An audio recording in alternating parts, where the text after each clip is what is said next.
গতকাল রাত্রে যে বৃষ্টি হচ্ছিল, রাত্রে বলবো না, এই 7টার দিক করে যে বৃষ্টি হচ্ছিল, বৃষ্টিতে আমাদের পুকুরের এই অবস্থা। এমনিতেই আমরা ডুবে রয়েছি, তার উপর আরও বেশি করে ডুবে গেলাম। আর দেখো মানে রাস্তায় জল উঠতে একটুখানি বাকি রয়েছে। গত বছর ঢালাইটা হওয়ার জন্য রাস্তার উপরে জল উঠতে পারেনি, নাহলে এমনিতেই রাস্তা বেয়ে সবসময় জল যায়। শুধু ঢালাইটা এবছর রক্ষা করে দিয়েছে। আর দেখো এদিকটাই জালটাকে একটু শক্ত করে সবাই বেঁধে দিয়েছে যাতে মাছ না যায়। জালটা খোলা হবে বলছিল, কিন্তু যা বৃষ্টির পরিমাণ, এই জন্য আর জালটা খোলা হয়নি। জালটাকে আরও শক্ত করে বেঁধে দেওয়া হয়েছে।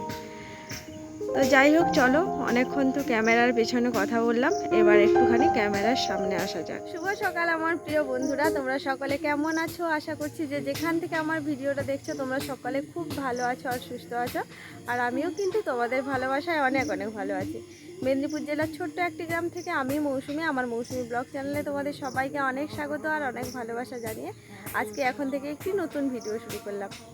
সঙ্গে থাকো, পাশে থাকো, আশা করছি আজকের ভিডিওটা তোমাদের ভালো লাগবে। এখন বাজে সকাল 8টা। উঠেছি অনেক সকালে, আজকে একটু তাড়াতাড়ি ঘুম থেকে উঠেছি। ঘুম থেকে উঠে আজকে বাসন কটা ধুয়েছি, মা ঘর পরিষ্কার করেছে, তারপরে মেয়েকে রেডি করেছি। এমনিতেই আমি তো প্রত্যেক দিন যখন ঘুম থেকে উঠি তখন মায়ের মোটামুটি সমস্ত বাসি কাজকর্ম শেষ হয়ে যায়। ঘুম থেকে উঠে শুধু খালি মেয়েকে রেডি করি। আজকে একটু তাড়াতাড়ি ওঠার জন্য বাসন কটা ধুয়েছি, তারপরে মেয়েকে রেডি করেছি। আরও টিফিনে দিয়েছি কয়েকটা পরোটা, কালকে রাতে পরোটা করেছিলাম, সেই পরোটাই দিয়েছি। আর আজকে তো শনিবার, তাড়াতাড়ি ছুটি হয়ে যাবে, এই জন্য পরোটা দিয়ে পাঠিয়ে দিয়েছি। তারপরে এদিকে আসলাম, কালকে কয়েকটা ভিজে জামা কাপড় ছিল, ওই যে দেখো, ওই যে ওখানটায় মেলেছে, ওই যে ওখানটায় কালকে সারাদিন ধরে তো মেঘলা করেছিল, বৃষ্টি হয়নি কিন্তু মেঘলা করেছিল, রাত্রিবেলা বৃষ্টি হয়েছে। তো একটুখানি রোদ বেরিয়েছে, মানে আকাশটা একদম চকচক করছে, ওই জন্য কয়েকটা ভিজে জামা কাপড় তোমাদের দাদা ভাই, মায়ের, আমার নিজের কয়েকটা জামা কাপড় নিয়ে এসে মিলে দিয়েছি। এবার ঘরে যাব, ব্রাশ করব, স্নান করব। স্নান করার আগে আবার এখন আপাতত ঘরে গিয়ে আগে কালকে রাতে ছলা ভিজিয়েছিলাম, ছলাটা সেদ্ধ করব, তারপরে খাওয়া দাওয়া। পুজো তো রয়েইছে। তো যাই হোক, চলো সঙ্গে থাকো, ব্লগটা দেখতে থাকো, আশা করছি আজকের ব্লগটা তোমাদের ভালো লাগবে। চলো এখন রান্নাঘরে যাই। ওখান থেকে জানো তো, যখন রান্নাঘরে আসলাম, আজকে আর আমাকে সকালে রান্নাটা করতে হলো না। কালকে রাতে যে পরোটা আর আলুর দম করেছিলাম, আলুর দম তো রয়েছে, পরোটাও গোটা কয়েকটা রয়েছে, মেয়েকে দিয়েছে, আরও এখনও গোটা কয়েকটা রয়েছে, আমার তো মনেই ছিল না। এই জন্য মা এখন বলছে আর তোমাকে ছোলা সেদ্ধ করতে হবে না, কাঁচা ছোলাটা রেখে দাও, সবাই মিলে কাঁচা ছোলা দিয়ে মুড়ি খেয়ে নেবো, আর আলুর দম তো রয়েছে, ছেলেকে দিয়ে দেবে, নাহলে তুমি খাও তো খেয়ে নেবে। আর তোমাদের দাদাভাই তো জানো বাসি তরকারি একদমই খায় না, তাই শান্ত করে নিয়েছি। পুজোটা সেরে ওই তরকারিটা দিয়ে আমিই মুড়ি খেয়ে নেব। আর মেয়ে তো আজকে স্কুল থেকে চলে এসছে, কারণ আজকে শনিবার তো অনেক তাড়াতাড়ি স্কুল ছুটি করে দিয়েছে, এই 9:30টার সময় চলে এসছে। আর এখন তো অনেকটা বেলা হয়ে গেছে। আর স্নান করে জানো তো ফুল তুলতে গেছিলাম, আর আজকে আমার ফুলের ঝুড়িতে দেখো কত ফুল। বিশ্বাস করো, যেদিন না আমার ফুলের ঝুড়িতে ফুল কম থাকে না, আমার না পুজোতে একদমই মন পড়ে না। কারণ ফুল দিয়ে ঠাকুর সাজাতে আমি ভীষণ ভালোবাসি, আর এই হ্যাবিটটা জানো তো আমার ছোটোবেলা থেকেই আছে। আর আমি ছোটোবেলা থেকেই একটু পুজো অর্চনা করি, মানে যখন স্কুলে যেতাম ঠাকুরে ফুল দিয়ে তারপর স্কুলে যেতাম। তাই আজকে দেখো ফুল দিয়ে ঠাকুরকে কিন্তু বেশ ভালো করে সাজিয়ে নিয়েছি, মানে বলতে পারো পুজো করে আজকে একরকম তৃপ্তি পেয়েছি। তারপর খাওয়া দাওয়া করে সোজা একদম রান্নাঘরে চলে এসেছি। আর দেখো না, তোমাদেরকে একদম রান্নার মানে কি বলবো, শেষ থেকে শেয়ার করলাম। ওদিকে ভাত তো হয়ে গেছে, আর যেটা দেখা যাচ্ছে ওটা পটল ভাজা। আর নিচে যে কী রয়েছে আমি নিজেও জানি না, কারণ আমার মনেই নেই। তবে কি বলো তো, আজকে না রান্না করতে অনেকটা কষ্ট হচ্ছে, কারণ কালকেই তো তোমাদের বলেছিলাম আমাদের উনুনে কত জল উঠে গেছে। এই বৃষ্টিকালটা যতদিন অবধি না যাচ্ছে, উনুনে রান্না করে না শান্তি পাচ্ছি না, একবার গ্যাস একবার উনুন, এই করেই মোটামুটি রান্না হচ্ছে কাল থেকে। প্রথমের দিকে উনুনটা জ্বললেও শেষের দিকে দেখো একদমই জ্বলতে চাইছে না। আর এই জন্য জানো তো উনুনটাতে বারবার করে আমাকে ফু দিতে হচ্ছে, মানে ফু দিতে দিতে বলতে পারো একদম আমার মুখ ব্যথা হয়ে গেছে, গাল দুটো পুরো ব্যথা হয়ে গেছে।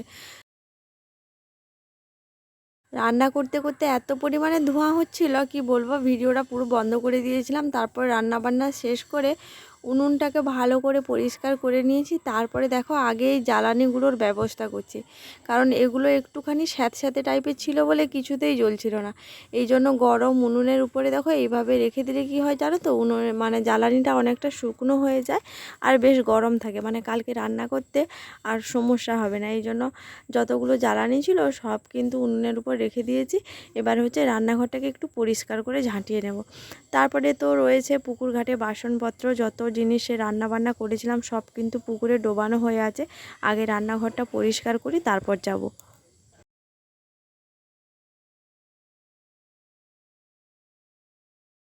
পুকুর ঘাটে বাসন মাজতে এসে আমার পুরো মাথা খারাপ হয়ে যাচ্ছে ওদের অবস্থা দেখে। জলটাকে পুরো উথাল পাথাল করছে, মানে 4-5টা বাচ্চা জলের পুরো 12টা বাজিয়ে দিচ্ছে। অনেকক্ষণ থেকে পুকুরে নেমেছে, কারণ যখন আমি রান্না বান্না করছিলাম তখন থেকেই ওদের সাড়া পাচ্ছিলাম।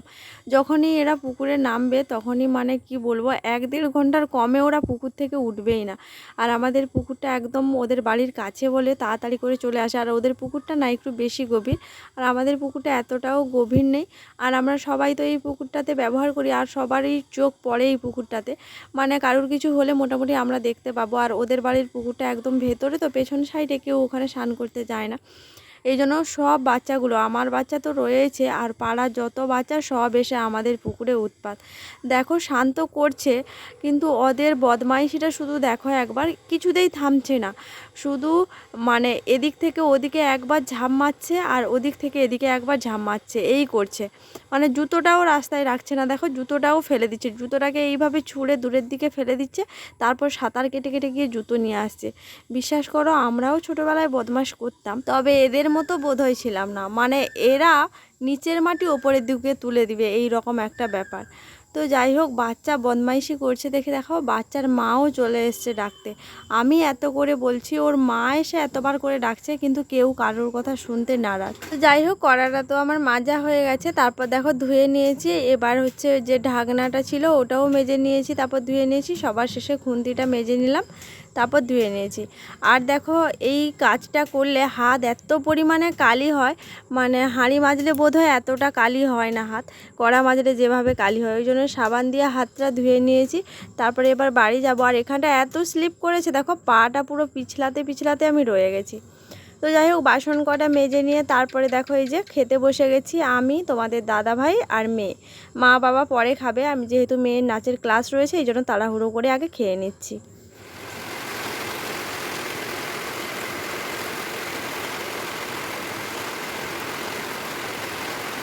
অবস্থা দেখো, মেয়েকে নিয়ে হচ্ছে নাচ শেখাতে বেরিয়েছি।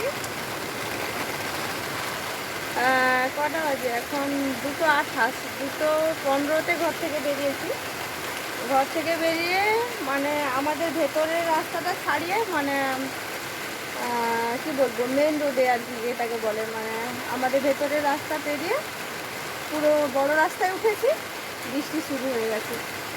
মানে ঘর থেকে যখন বেরাই তখন দেখছিলাম মেঘ করেছে, ফোটা ফোটা ফোটা ফোটা করে বৃষ্টি হচ্ছে। ভাবছিলাম হয়তো পৌঁছে যাবো, ভিজবো না, কিন্তু এখানে এসে এত বৃষ্টি হচ্ছে। রাস্তায় একটা জায়গা, এই যে যেখানটায় দেখো সামনে গাড়ি, পেছনে গাড়ি, সামনে গাড়ি, দুই দিকে গাড়ি, আর আমরা মা মেয়ে হচ্ছে মাঝখানে। সাইকেলটা রেখে দিই, এই যে সাইকেলটা রেখে দিয়ে হচ্ছে আমরা মা মেয়ে, ও বসে আছে আমি দাঁড়িয়ে আছি। ও যাই হোক, এখন দাঁড়িয়ে রয়েছি, ওর বান্ধবী চলে যাচ্ছে, ওর মুখটার অবস্থা দেখো। ও বাড়ি থেকে বেরিয়েছে রেনকোট পরে। আমি তো বাড়ি থেকে যখন বেরোই তখন বৃষ্টি হয়নি, এই জন্য রেনকোট ছাতা তো কিছু নেই, এই জন্য ও চলে যাচ্ছে। আমি তো দাঁড়িয়ে রয়েছি, কীভাবে যাবো ভগবান জানে।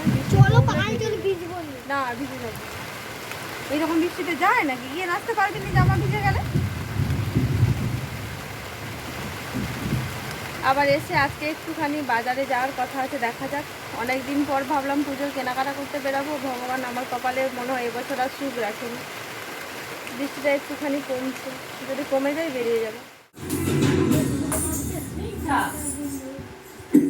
মেয়ের নাচের ক্লাস থেকে যখন বাড়ি আসি তখন পুরো সন্ধে, মানে বাড়ি থেকে যখন বেরিয়ে যাই তখন 2:15, আর 2:15 থেকে পুরো রাস্তায় একদম 45 মিনিট ধরে দাঁড়িয়ে রয়েছি। তাও লাস্টের দিকে জানো তো মানে মা মেয়ে প্রায় ভিজে ভিজে বলতে পারো নাচের ক্লাসে পৌঁছেছি। আর ওখানে যখন যাই মানে স্যারও পুরো ভিজে ভিজে এসছে আর লেট করেই এসছে।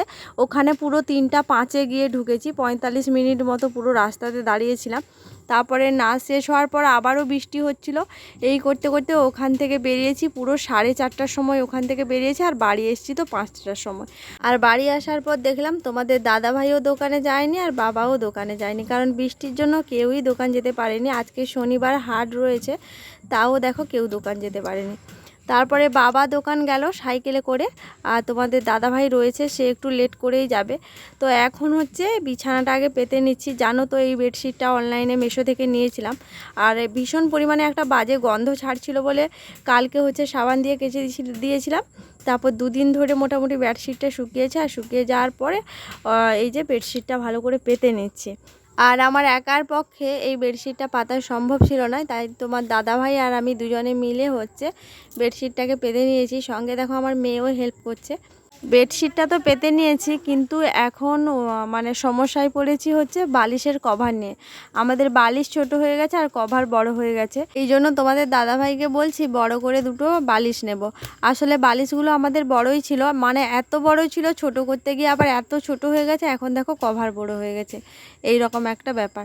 তো যাই হোক, মেয়ে তো মেয়ের বালিশের কভার পরাচ্ছে, তোমাদের দাদাভাই তার নিজেরটা পরাচ্ছে, আমি আমারটা। আমি আবার তোমাদের দাদাভাইকে দেখে নকল করছি ও কীভাবে এত বড় কভারটা দিয়ে তার বালিশটাকে ঠিক করলো, সেটাই দেখছিলাম। তো যাই হোক, বালিশের কভার তো পরানো হয়ে গেছে। আর এই বেডশিটটা নেওয়ার একটা মেন কারণ কি বলো তো, আমার মেয়ে তো ভীষণ দুষ্টু, ও সব সময় শুধু বেডশিটটাকে গুড়িয়ে দেয়, এক জায়গায় মানে জমা করে দেয়। আর এটা চারদিকে এইভাবে গার্ডার দেওয়া আছে বলে না এদিক সেদিক আর করতে পারবে না, মনের দিক থেকে শান্তি। আর বেডশিটটা পাতার সঙ্গে সঙ্গে দেখো তোমাদের দাদাভাই পুরো একদম লম্বা হয়ে শুয়ে পড়েছে, আর আমার মেয়ে তো আছেই তার সঙ্গে মানে যোগ দেওয়ার জন্য। তো যাই হোক, চলো ভিডিওটা এখানেই শেষ করছি, দেখা হচ্ছে কালকে। সবাই ভালো থাকো, সবাইকে টাটা।